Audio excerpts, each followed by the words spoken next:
Good morning, everybody. I would like to welcome you to another episode of Awaken Your Relationships. I am Julie Murphy, and I have started this series based on my book, Awaken Your Wealth. I am the money chick, but I am not the expert on relationships or health or spirit and soul and work life. So I have brought those people here, and we have Rita, who's going to help us today with Awaken Our Relationships. Rita, tell them all about yourself. Yay! I am a body worker first and foremost, and I help women learn how to use their bodies so that they can get out of narcissistic relationships. So I have a funny little twist. Yeah, I'm able to help women understand through their body, not through cookies or M&Ms, and not through big blow-ups. Like, no, there's another way. You can get out of this crap without needing to self-destruct. So, yeah. And it doesn't have to be this long and 10-year process to get out of it. That is what was magical to me when I found you, because it was like, oh my God, for years I've been searching for something and you were the something. Because it was quicker, easier. It met me where I was at. And when I would hear you talk, it was like, oh my God, she's talking about my life. And all of a sudden, all the puzzle pieces came together. Yeah, it's like it makes sense suddenly. When you realize, that it's our nervous system that's really controlling the whole show. And it's almost like CBD. I know I'm going to make a fun, weird little parallel. Awesome. So, I love fun parallels. Okay, so CBD oils become a big thing across our country and across the world recently, right? And it's one of the new shiny penny. Yeah, it's the new shiny penny. And the reason CBD oil works so well is because our body has something called an endocannabinoid system. And this system, its job is to go and balance out anything that's out of balance. So it's almost like a stabilizer, and if this endocannabinoid system is in good shape, if it's well nourished and fed, then we're stable. We're a lot more stable, physically, mentally, emotionally, everything. It's like the firemen. They go, oh, we have a trouble here, and they go and they put out the fire. So the problem is CBD oil and hemp and all that stuff that feeds the endocannabinoid system were ruled out of our diet. They used to be part of everybody's diet. They were just part of the greens that you'd throw in a salad. Oh. And so hemp and cannabis in its various forms were a normal part of living life. And so that endocannabinoid system got nourished and fed, and the body was able to be more resilient in chaos and crisis. And so it's a nourishing of a system. And when you nourish the system that's been malnourished for so long, then suddenly you start getting healthy and things start going your way. This is the same thing with the nervous system. Nobody ever knew the nervous system was so important to our mental and emotional health. We didn't realize that's what was keeping us trapped in our traumas, emotionally trapped, even though psychologically we might have all the answers, and we've been studying, the Dalai Lama for the last 20 years, but emotionally and energetically, we couldn't break through. It's because our nervous system was so betrayed by us and by the world that we live in. It was ignored and told to shut up and go away. And so all of these tools that used to be passed down just normally in family members on how to regulate your nervous system got lost. And so we end up with this backlog of trauma on our nervous system that keeps us in a place of fight or flight. And so we can't ever access the truth. We can't see beyond our own limiting beliefs because our nervous system hasn't been nourished, and we haven't worked with it in a way like a firm parent might. Instead, we've been beating it with a stick and saying, shut up. How true is that? That is the old patriarchy system.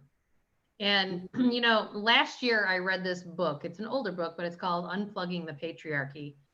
And it was interesting to me on how it really did bring in like some of these old ways of doing things, and they don't serve, you know, us today in terms of how everything needs to be, you know, nourished differently. Because particularly today, right here and now, what we're seeing is everybody's nervous system is hijacked off the charts. Right. And like, constantly, and it has been for decades, and they can't get out of it because no one's talking about it. Because okay, nobody so knows. what do we need to talk about today to help people to release this hijacking of their nervous systems? Because it's showing up in all of our relationships, whether it's our personal relationships, our work relationships, our family relationships, because that's why today I wanted to call this The Crisis Hits. Okay, boom. We're not at the end of this. The crisis hits. How do we want to show up, and how do we do that? And how do we get out of our hijacking? Yes. Yes. So, I mean, imagine, first of all, we have to recognize when we're hijacked. And unfortunately, there's been a lot of, there's been a lot of misinformation passed down about what emotional hijacking or fight or flight actually looks like. Do you remember when depression wasn't understood, and depression was seen as something that was like sad and you're broken and everything's wrong? And now depression's understood as, oh, it's, you know, these imbalances, and it comes out as anger, and it comes out in other ways. Yes. It's the same thing. You know, when we are in a fight or flight place, we tend to react in one of 5 ways. We either check out in some way, or we try to control the other person. If I do this, if I do that, if I'm perfect, then all of this will work out. And maybe if I just step up and do more, then they'll be happy. You know, we'll do one of those jobs. Or we'll be real successful. Just put your head down, nose to the grindstone. Let's get some stuff done. And that was me. Yep. Why is everybody whining? Shut up and get to work. Through. This Southside Irish girl was just gonna make it happen and plow through. Yeah. And who knew my nervous system was hijacked? Your nervous system was hijacked all the time. You know, every time when you would have that drive. Yeah, I know exactly what you're talking about. Yep. The next one is anger, of course. That's an easy one. And then but that's the one that gets most forgotten. And the last one is this rigidity of thinking. It has the black and white thinking. Yep. You know, I will not I will not eat anything but chocolate ice cream right now. And if you tell me to do something different, I'm going to punch you in the face. So, you know, it's pretty rigid. It's rigid thinking. It's just a smidge rigid. So, I mean, the one that, as I said, gets most forgotten about tends to be anger, because it's so volatile. It's so scary. And so when we are hijacked by anger, we are hijacked. And you know, it's usually brings along all sorts of other things like rigidity, like you will not and I will not. I mean, it's all of this stuff, and manipulation and hurtfulness. So as people who have been in toxic relationships, they know there's a spectrum of it. But anytime you're feeling any one of those things, you have to pause. And so how does one interrupt their hijacking, right? So I've watched even myself get in a place of like, I knew something had to change in my world when because sadness escalates to anger, and anger escalates to rage. And when I found myself tipping the edge of rage, I was going, no, what is going on here? Like, this is not who I am. So how does one like interrupt that system? Well, first of all, somebody has to tell you up front to stop doing it, that it's not a personality pattern, you know, that it's not your personality. It's not, you know, well, that's just the way they are. No, there's something you can do about it, and you need to do something about it or you'll self-destruct. So the importance of why you're interrupting the pattern, you have to think it's important enough. And trust me, if you learn how to pause, bare minimum, you will be able to start learning how to gain a handle on the situation. Right. And so you have to know that it's the right thing to do. And once you know it's the right thing to do, then pausing isn't that big of a deal, because, you know, it's like you can see in front of you two routes, and this way leads towards hell, and this way leads towards, you know what, maybe this can turn out in a really great way. Right. And if you pause, it has a chance to turn out in a really great way. If you don't, you're going to be in your madness. Yeah. And it is madness. And here's the other thing I've learned with dealing with people over time. Nobody wants to be in that spot. Right. Nobody really actually truly in their heart wants to be hijacked. They don't want to be in their madness, because there's always this, what I like to call, I always say that, like, in December, we spend all this money for the holidays, and then we have a spending hangover in January with all the credit card bills. It's the same thing on an emotional perspective, right? So when we act that way from our subconscious mind and this hijacking, that's like an emotional hangover, because you sit there and go, why did I do that? And that's when all the blame, judgment, guilt, and it just layers and layers and layers. And then we tend to then attract people who then layer it more on, going, yeah, you are way off the charts there. And then like they beat you down farther, and then you start to believe it. And it's like, you know, I remember saying to a friend of mine years ago, I'm going, gosh, you know what? You always say that you're terrible at math, but remember, your mother used to beat the crap out of you when you didn't have the math answers right because she was drunk. That maybe you're actually really, really good at math, but you've just blocked it all. And because it was a traumatic event for you in your childhood. But that was mom stuff, not your stuff. And like, it's really interesting to me of how this hijacking occurs because of everything that's coming from that subconscious mind. Yeah. And it's complex. So don't try to figure it out. You don't have to go down a rabbit hole of a story. When you start to learn to pause, when you put little notes around, or, you know, write it on the refrigerator, or when you put enough things in place to remind you that you really do want to pause in order to keep you on track, you have to, you know, and everybody's done that. When you've wanted to be successful, you've made it happen. You know, and you look at your flaws and you're like, yeah, I'm kind of lazy in the morning, so maybe I'll schedule an appointment first thing at 7 a.m. and that'll get me out of bed. You know, you recognize who you are and you come up with ways so that you can pause. Once you pause, now you can do something. And there are literally thousands and thousands of ways that you can do this. So everybody gets to pick the tool that works best for them.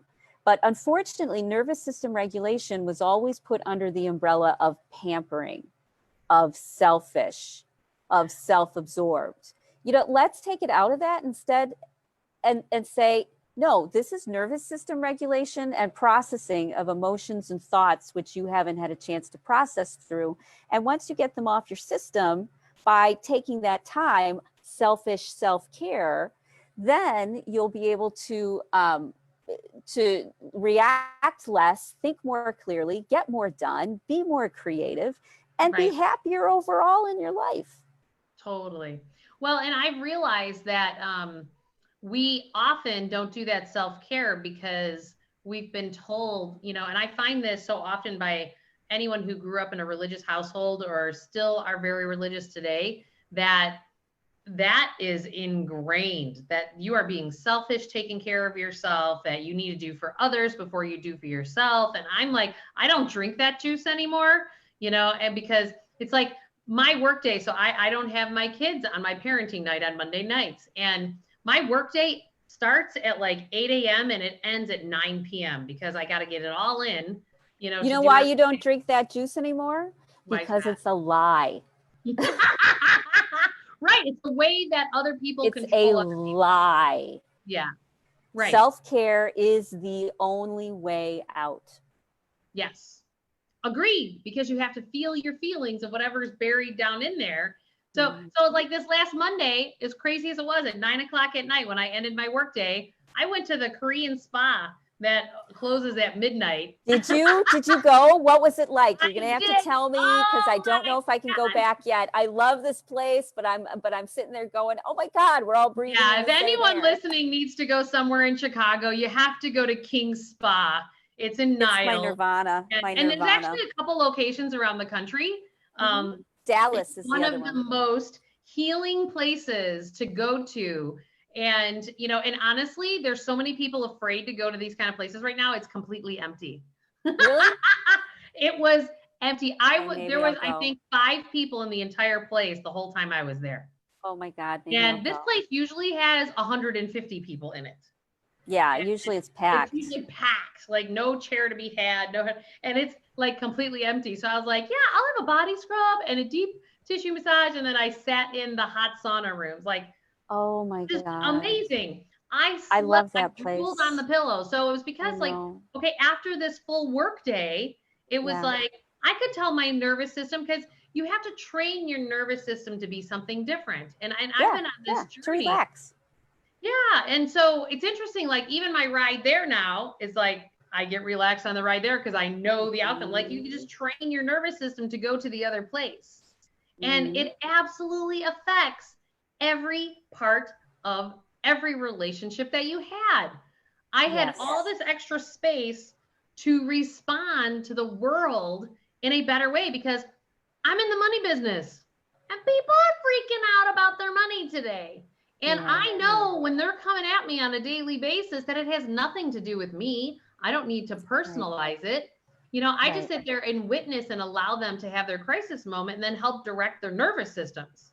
Yes. You know, and because that affects every other relationship that you have, you know, and it's super important that, you know, how are you going to show up when the crisis hits? Because this unpacking is going to continue to happen over the next 1.5 to 2 years, I think. And case in point, the bomb that went off in Beirut the other day.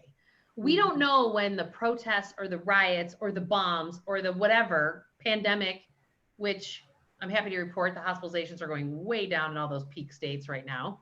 But how are we responding, and where is it acting out, and where are you projecting it, and how to get to that next place quickly so that you're adding to the healing of your communities and your cities and your country and your world at large, instead of adding to more of the anxious energy on our energy grid that we're all connected to. You know what I mean? Because every time we go into one of those 5 patterns, we lose most of our intelligence. Because we disconnect from our heart brain, we disconnect from our gut brain, and all those are biological brains in our body that inform everything. And when we try to come from our head, when I, as a body worker, I'm real sensitive to my body and I can feel where I'm thinking. And when I'm thinking in my head, it's more of that, you know, I've got to sort it out. I've got to figure it out. What's the plan? What's the next 10 steps? How am I going to get this done? What's the vision board look like? When I put my focus purposely onto the brain that's in my heart, and the brain is actually kind of the regulator of the whole intelligence system. It's really where we're supposed to come from. When we bring our consciousness back down to our heart, then we are able to be intuitive. And when we trust that we're part of a bigger net, even if we just do it this way, we're part of a bigger net of women. Women will hold each other's hands and get each other through these things. We're a community. And when we remember we're part of something bigger that is way outside of our understanding, or the 2-3 tablespoons of gray matter in the brain can acknowledge, it's way bigger than us, then we can come back and trust our intuition. And our intuition will give us the next step, or it'll give us the next answer, or it'll give us the next insight, but it won't tell you everything that's going on. And so that's where the trust piece comes in. When you start to recognize you're part of something greater than yourself, even if it's a vision of a chain of hands of women around the world holding each other up, it gives you enough strength to go down and listen to your heart and trust that you only need to know the next step. And it will be the most intuitive, correct thing that it can be. As long as your focus is on, how do I solve this problem? How do I get to this place? You are disconnected from your intelligence. You only have a small portion of it, and you'll never be able to solve the problem. Well, and can we talk about that a little bit? Because I was fascinated by this research years ago that HeartMath did, that we have to understand. So the magnetic force of our minds goes for 2 feet. Mm-hmm. The magnetic force of the human heart, they now know, goes up to over 8 miles. They just don't have an instrument to test it more than 8 miles, which is why we need to tap into the heart mind, as you call it, because that is the one that has the bigger impact. It's the one that has the bigger magnetic pull to the things that you want to attract more into your life. And so if you're not operating from your heart, so it's really funny. A lot of the work that I've been doing lately, you know, I have spent my life not realizing it, but following my heart. The challenge is that I was overriding, I didn't do enough self-love and self-care, that when I knew I shouldn't keep going down that path, I still did, because my mind interrupted it and goes, but. And I always say, my kids laugh at me, I'm always like, no buts, no coconuts, because that's when the suffering patterns come into play. Yes. That we have to, so I'm hearing a lot these days of how do I realize what's my intuition and what's my fear in my mind. And it's like, well, if you're trying to contemplate things, well, that's your mind, because we've ignored our hearts for so long. We don't even know what it's like to even tap into it and to say, what is that? What am I feeling? How do I get there? And on top of the fact that then you have a nervous system that hijacks it all and pulls you right out of all of it. Yeah. Well, the key really, if people can get in their heads that if they have signs of any one of those 5 dysregulated personality patterns that we talked about, it's almost like you have to do a self-check. You're like, oh, look at me. I'm reaching for the M&Ms again. I'm in fight or flight. I must do something now in order to break out of it so that I can come back from my heart. People are very instinctual when they're in fight or flight, and it's a gut feeling, it's a gut reaction. And then the brain comes up with all of these stories. And if you're feeling a gut pull, or if you are hearing stories in your head, or if you're following, one of your normal stress patterns, like open the refrigerator. Recognize it as fast as you can, or recognize the urge. Recognize the urge. Drama. Yep. And say, oh, look, I'm in fight or flight. Well, and one of the best words that I've heard in this past week was, so is your escape trauma bonding with other people? And I was like, oh, that's a good one. Because that's another stress response, that you're going to people who are going to amplify that hijacking of your nervous system in not a good way.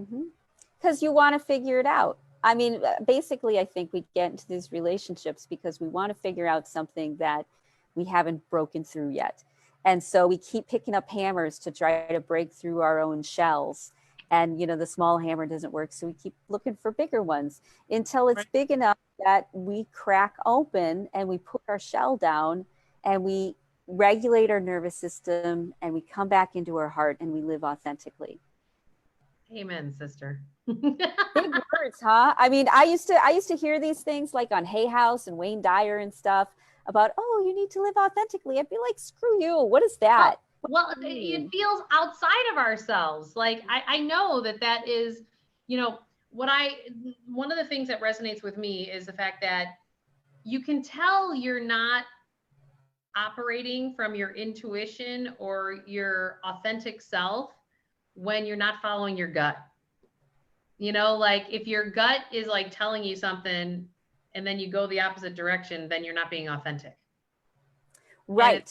But many times your gut has its own issues going on, and it will hijack your thoughts. And you can't always trust that your gut's telling you what's to do next, but it's also, you have to question it.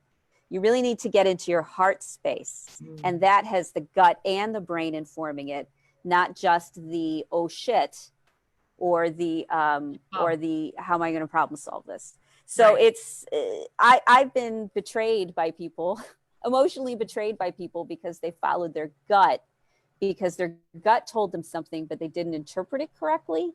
And so then it became a drama. Oh, it's like you interpret it through your heart. Yeah, you need to interpret it correctly. Yes, Like trust your gut and interpret it through your heart. That's beautiful. Well, and we don't realize how deep this affects all of our relationships, right? And we also have to recognize the fact that we are the creators of our lives, that every ounce of what you have in your life today, you have actually created. And so many people are not in that space yet to own up to the fact that they've created every ounce of what they have. Well, you can't when you're scared all the time. You can't. Yeah. You have to be you're in denial. Once again, in the stress pattern. We have to recognize when we're doing it, not judge it, stop, pause immediately, and then do something to regulate our nervous system. We're addicted to our story. Right. We are addicted to our story. We got to recognize when we're telling ourselves a story that we don't like, and we have to stop and regulate our nervous system. There's no other option. And many of us don't even know how to communicate without our stories. Yes. Which is a whole other different thing. You do when you get your nervous system calmed down. Because we're all brilliant. Let's talk more about that, because so you calm your nervous system down. You know, we've talked before about havening on here, where you can scale from 1 to 10. How bad are you hijacked? Cross your arms, go down 20 times. It's amazing to me when you do that, and you do that 20 times, how fast your nervous system gets in check. My kids now do it all the time. And they're right. My 5-year-old the other day was like 1, 2, 3, 4. And I was like, right. But by the time he was done, he was completely chill. Yes. I'm so glad you taught that to your kids. That's why I'm on this tear this year. I'm like, oh my God, we have got to get these tools into the hands of everybody, because the craziness is because everyone's in a dysregulated system and it's feeding off of each other, and we have to stop it. And so havening's one way. And that works really fast when you're in an argument. I've used havening in tense situations. You can be covert about it, like, oh yeah, and you just don't make a big deal about it. You don't have to tell anybody. Or sometimes be that way. Oh yeah. Oh yeah. And rub myself. Yes, I just like to rub myself. You don't have to give any explanation. And you know what? Most people won't notice. You could wear the same thing to the office 30 days in a row and probably nobody would notice it. So nobody's paying attention that you're rubbing your arms. They just aren't. Or if I've been in a tense situation and you can kind of like pretend to think. You're like, I don't really know about that. Let me think about this. Nobody's going to comment on it.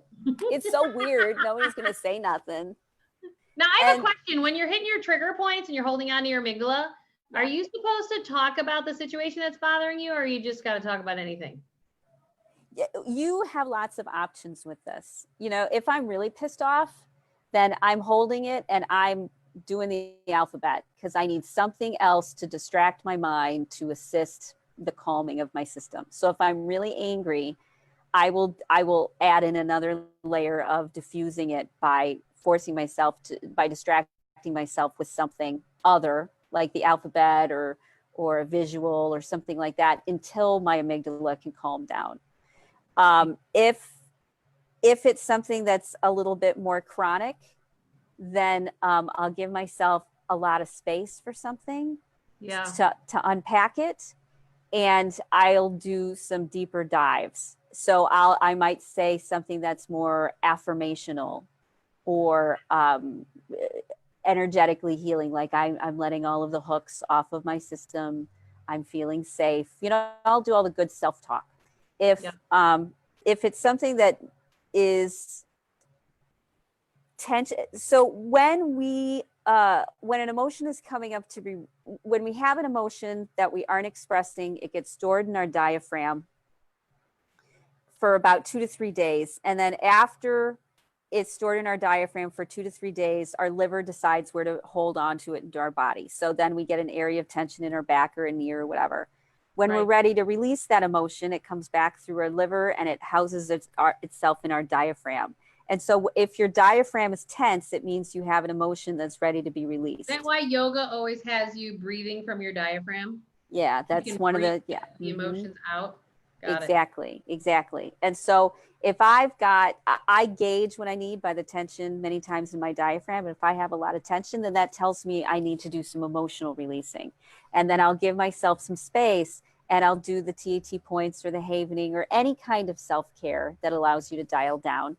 I'll do any of that and allow myself to finally move that tension up and out through crying or getting angry, or, you know, it has to be physically expressed in some way, writing, you know, it has to be physically expressed. There has to be physical movement involved. And if you can't do physical movement, then it has to be imagined in your head, because your body doesn't know the difference between something you imagine really well and something you don't. Physical movement activity like putting something in a fire or chopping down a tree, those are good. If you can't, you can visualize it. Actually tell me recently that for my kids, as they're processing their anger through the divorce stuff, that one of the best tools she's used in 30 years of being a therapist is give a kid a tennis racket and let him just hit the heck out of a pillow. And it physiologically, that actually works extremely well to get the emotions. Like if you really don't know how to feel your emotions and get them up and out, take that tennis racket and just beat the pillow. Like it actually works, because it, to your point, it's about getting those emotions out of your physical body before they crystallize in your cells in your body that then create the physical ailments that develop over time, whether it's cancer, diabetes, blah, blah, blah, autoimmune, whatever. Right. That's exactly it. It's a stagnation and a impediment to flow of fluids and nervous system signals through your body. Emotions are very, very physical. So, I mean, so the trick is you recognize you're having a problem, you pause, you decide what tool you want to use in order to calm yourself down. You give yourself the space and time to use it. And then you get back into your heart. And when you get back into your heart, you're able to see things you couldn't see before. You see answers and solutions.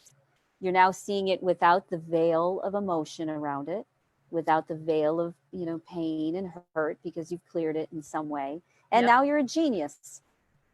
Because you're tapped into your intuition and your sensitivity is 8 miles wide plus. And you're being informed by your gut and your heart and your head, which means that you're really smart. It's like a portfolio. You diversified your risk, you spread it out. And suddenly you're smarter and wealthier than everybody else around you, because everybody else is still hijacked. Oh, it's so true. And then, and only then, can you get to the place that I heard Deepak Chopra talk about 2007, when I first heard him talk, and he says it all the time, you have to be the observer in your life. And I always sat there going, is this guy smoking crack or what? Because I was like going, how in the hell do you actually become the observer of your life? Like, be in a state of neutrality, Julie. You know, and he would be like, and I'd be like, come on, like, how do you even get there? But you can't get there when your nervous system is hijacked. And if you're not meditating all the time, and you're not, and that's the thing, like, we don't have decades to figure this out. We got to do this now, because this world's got to shift. And we have to do this on an individual level so that we can then collectively affect the ripple effect of everyone around us. So it's like doing your own work actually then is the example for everybody else. You know, like I'm watching how I'm affecting my kids, and my kids are impacting their dad and their friends. And like we do that all the time in everything that we do. And we're energetically connected. Everyone, every consciousness. It is. And it's measurable. It's physically measurable. That's a cool thing. It's not just some, you know, weird thing that somebody downloaded from another planet, you know, 30 years ago. Now it's, you know, science is like, oh yeah, it exists, no problem. I mean, so it's like radio waves. We're like antennas that are always giving and receiving off radio waves. Sending signals out, and they're physical and they're palpable. People can feel them, they recognize them. And so when you get yourself out of your dysregulation, you're able to get in sync with that grid of energy and the grid of all the resources that are there. As long as you're dysregulated, you're isolated and alone. You're fragmented, you're split. But as soon as you regulate yourself, suddenly you're in tune, in vibration with the flow that's going on around you and everything that's around you, and you're able to do your job, whatever it may be. Yeah. Which is to be you. Because if you do what you've always done, you're going to get what you've always gotten. And even if you leave your relationship, leave your marriage, if you don't show up differently, you're going to have exactly the same thing. And you've reminded me this time and time again, going, Julie, you're not going to have the same outcome as your marriage. Why? Because you're different. You're showing up differently. You're holding different boundaries for yourself. You know, you've constantly reminded me of that. And it's so true. And we have to recognize the fact that even if it's a 5-degree change, it's a change and it's a shift. Because we have called, I truly believe that we have called each individual person in our lives for learning for the next level of our soul. Yes, it's inevitable. It's like putting a stone in the river. Something's going to happen. Like, instead of getting mad at somebody when they're presenting something that triggers the heck out of you, go, what am I supposed to take from this and learn from this? And, you know, I always use my what don't I understand? Yeah, right. Because that's when you can be in the state of neutrality, in the state of the observer, and you go, what am I trying to learn here? Like, I always said, a great example of that is my 2 oldest children. They are like oil and water, and they trigger the heck out of each other. And they have since the minute my daughter could crawl. It's like their souls knew it right from the get-go. And Timmy was going, I don't think so. And she's like, oh yeah, we are. And she keeps poking the bear. And I'm like, Tim, you know, you're supposed to learn something from her, and she's supposed to learn something from you. And it's about, you know, Timmy's teaching her to have a more compassionate heart. And she's teaching him how to have a voice and speak up and don't put up with anything that's not aligned with who you are. And it's interesting to watch this dance. And it's like, I'm like, sitting here going, this is interesting. This is what I'm teaching the world at large. And here it's happening in my own household, you know? It's all the truth. Yeah. And it happens between yourselves and everything. But the problem is, the problem is when we're in that place of pain and someone says to us, well, you clearly need to learn a lesson. You know what? I want to haul off and punch them in the face. That's when I say my South Side comes out in me. You know, don't you be telling me I got some lesson I need to learn here, because you need to just shut your pie hole and look at your own lessons if you're going to be sitting there pointing fingers.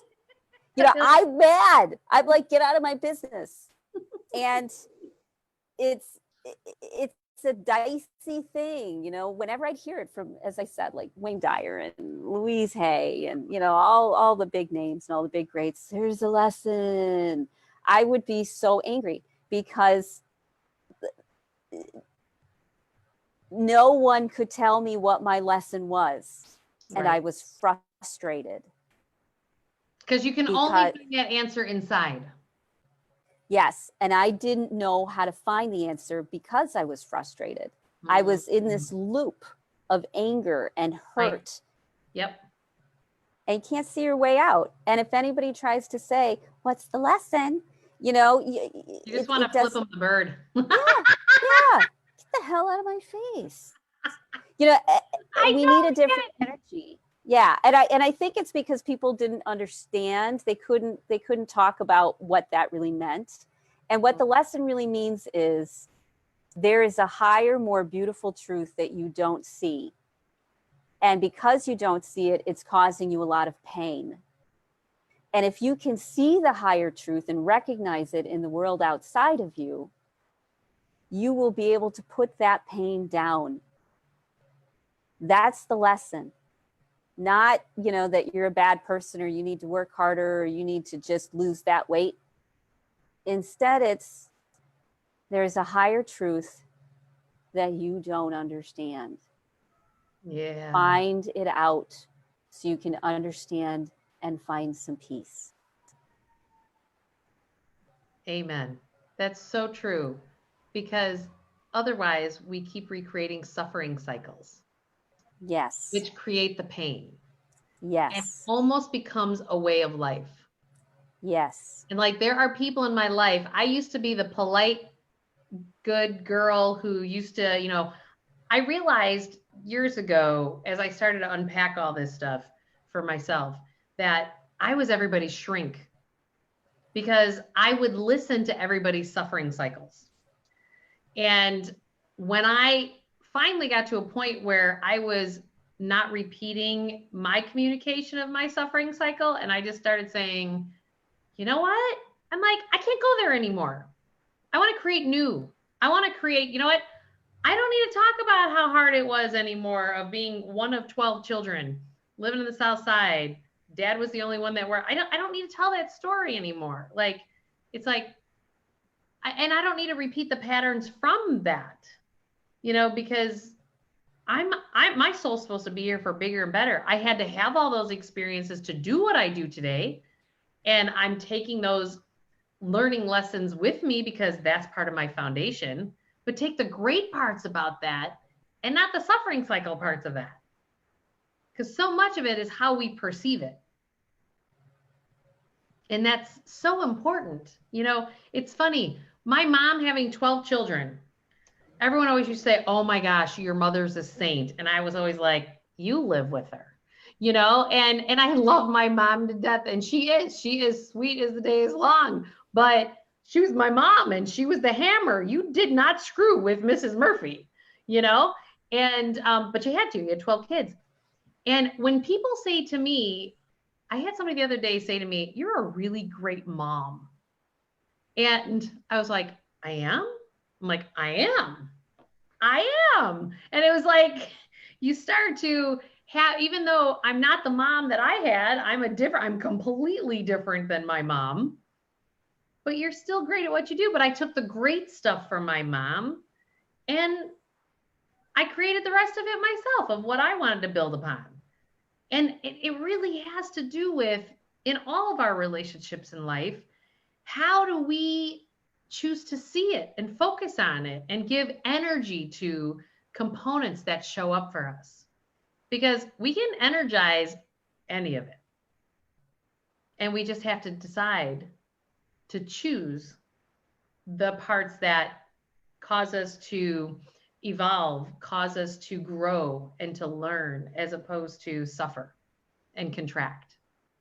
And the first step is training yourself in any way you have to pause. To pause and make a choice. Do you want to go into your suffering cycle? Do you want to go into this dysregulated, painful pain pattern that has caused so much destruction in your life already? Or do you want to go with a higher truth? And if you can't make up your mind right now, pause, do some sort of nervous system regulation, and then see. Then decide whether you want to go in swinging. But regulate your nervous system first. Yes, because I've also noticed that when the swinging needs, which I call the feisty Irish girl, when that swinging needs to come, that I've learned that when that part of my personality comes up, that's my protector. That it's my bullshit meter, you know, and it's okay for that to come out once in a while. If you're angry while you're dysregulated, then it becomes a crisis. Right. If you're angry while you're regulated, it becomes a healing moment. That I think that's extremely important for people to hear. Can you say that again for everybody? If you're angry while your nervous system is dysregulated, then it becomes a crisis. If you're angry while your nervous system is regulated, it becomes a time to heal yourself. Can you help people differentiate between the two? Because I don't necessarily know if people recognize that. The difference between crisis and healing being yourself? regulated and not regulated, like your nervous system being regulated or not regulated. Yeah. that goes back to what we started the conversation with. One of the 5 ways you recognize that you're dysregulated, you have to look for your signs. And so if you're doing anything that feels like hurt, anger, shame, frustration, you always want to question yourself. Mm-hmm. If you're feeling something that's making you feel uncomfortable, stop.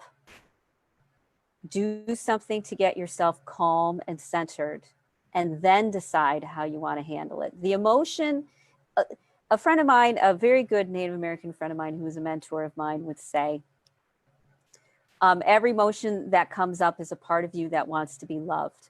So when you have an emotion that comes up, even if it's irritation at the driver behind you, you can pull over into a parking lot, regulate your nervous system. And interestingly enough, that can sometimes pull on a thread that can go way back into your psyche.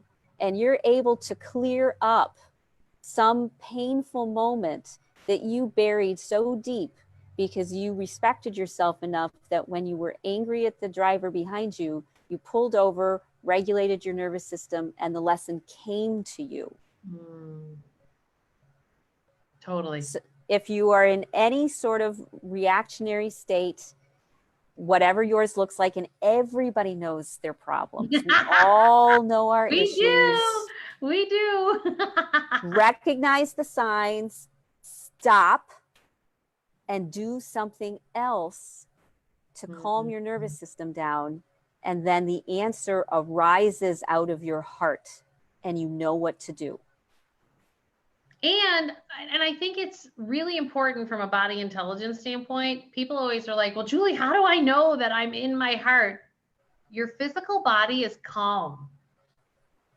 Like you have a grounded feeling. And another sign of your heart is that it makes you giggle. Like women get the giggle, men get the smirk on their face. And I'm always like, I always see men, they like, you know, they get this little smirk, and women just like, blah, like they belly laugh somehow, you know? And I'm always just like, did you giggle? Did you? And they're like, I kind of did. And when you giggle, your body's calm. And so it's starting to recognize those components because we're so used to recognizing the other stuff that we don't recognize this stuff. And that's if you're really smart, and I know all of us are, otherwise we wouldn't have achieved what we've achieved. If you're really smart, you make time to be calm every single day, to do something that makes you feel calm for an extended period of time, because that's self-care. And self-care regulates your nervous system and trains it to stay calm. If you do this all the time, it trains it to stay calm. And it gives you the space to process through the backlog, the generations and decades of backlog that you've been suppressing and ignoring. We have to clear this stuff up, or it will make you sick, period. End of story. It builds. And that's what I want people to realize, which is why I have like the Awaken Your Relationships on Thursdays and Awaken Your Health on Mondays, because and we don't realize that when we don't process through these emotions. And I started to wake up to this when I wrote my first book, The Emotion Behind Money, that when you don't feel your emotions on a cellular level, they crystallize in your body and they build up. And that buildup creates stagnation. And then that stagnation creates disease.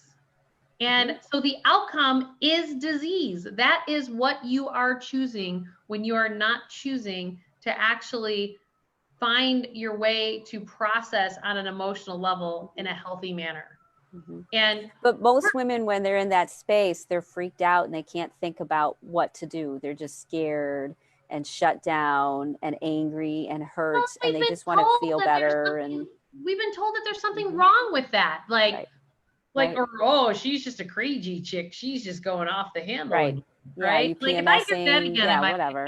I'm going to just like barf. Because it's not, we have not had good education in terms of how to effectively work through our emotions, and we're told to shut them down at a very young age. Mm-hmm. You know, like my son was telling me that he was told that he was supposed to not cry and not be a man. And I was like, dude, that's going to build up in your system. That's the worst advice I've ever heard in my life.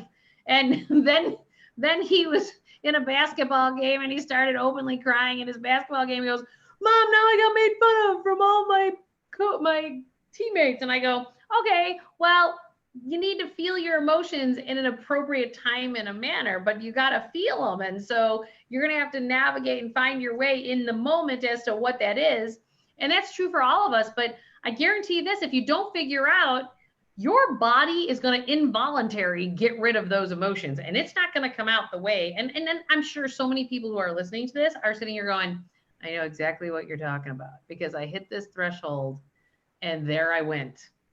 And whatever that is, you know, it could be that you couldn't get out of bed. It could be that you got angry and screaming in somebody's face. You know, people have different ways of doing it. But if we don't do this, it builds, it builds, it builds, it builds, it builds. And, you know, I'm watching a lot of men these days shocked that their wives are going, I'm done with your stuff. And they're kind of going, what stuff? And because they were just being themselves all these years, and the women were not the ones communicating what was not in alignment for themselves. Mm-hmm. Because they many just times because of trauma. Family. Right. But many times because of the trauma that's been on their system that makes them feel crazy, and they were not given safe places to unpack these emotions. So yes, I mean, one of the most shaming things that I ever felt was thinking that my crazy was my fault. And I really had to understand this wasn't anybody's fault. This is just a natural side effect of the environment that we live in. And, you know, there's just pieces of information we needed to gather up again.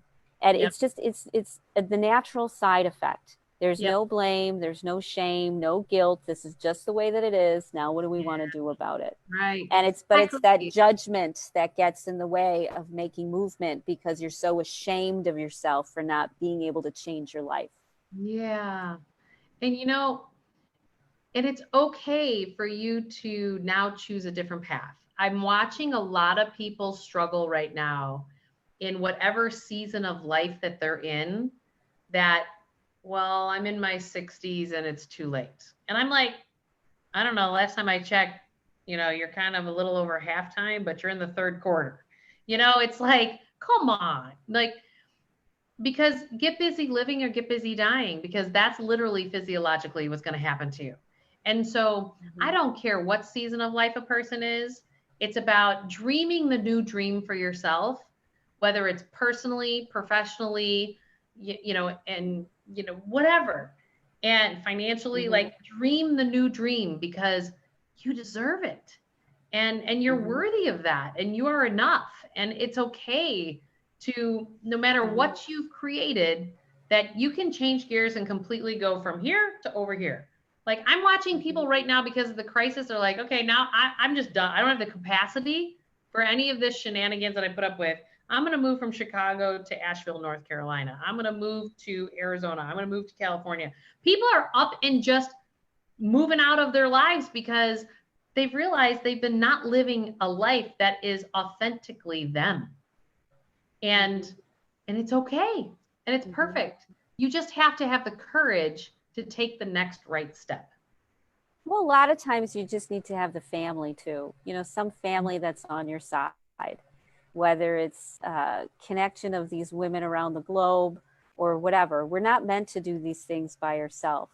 We're meant to do them in community. And when we do them in community, we find the strength to give ourselves permission to be happy and trust that it might work out okay if we are. Right.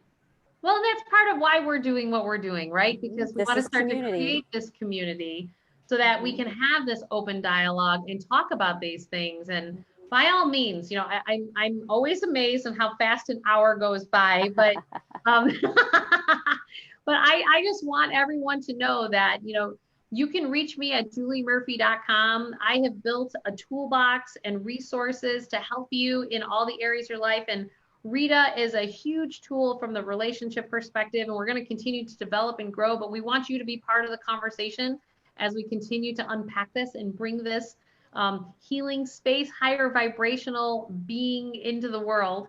And Rita, how can people find you? Right now, they can find me on my website, inspiremassage.com, but soon it's going to be 𝑟itaHickmanCoaching.com. I'm cleaning it up a little bit. And on Facebook, if you look up Rita Aiken Hickman, you'll find a bunch of my groups and whatnot show up. So just pick the one that you like, and you can find me through any of them. And if next week you want to do any of the other awakenings, so on Monday night, I have Awaken Your Health at 8 p.m. Central and Awaken Your Spirit. Come do some energy work with my friend and I, David Ghoulardi from Sedona, Arizona. And that's Tuesday at 8 a.m. Central. And we'll be here next 8 a.m. week. Central. Okay. Yeah.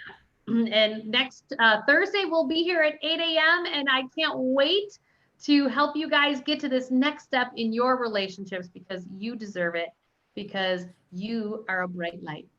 Thank you, everybody. Bye. Bye. Thanks, Julie. You're welcome.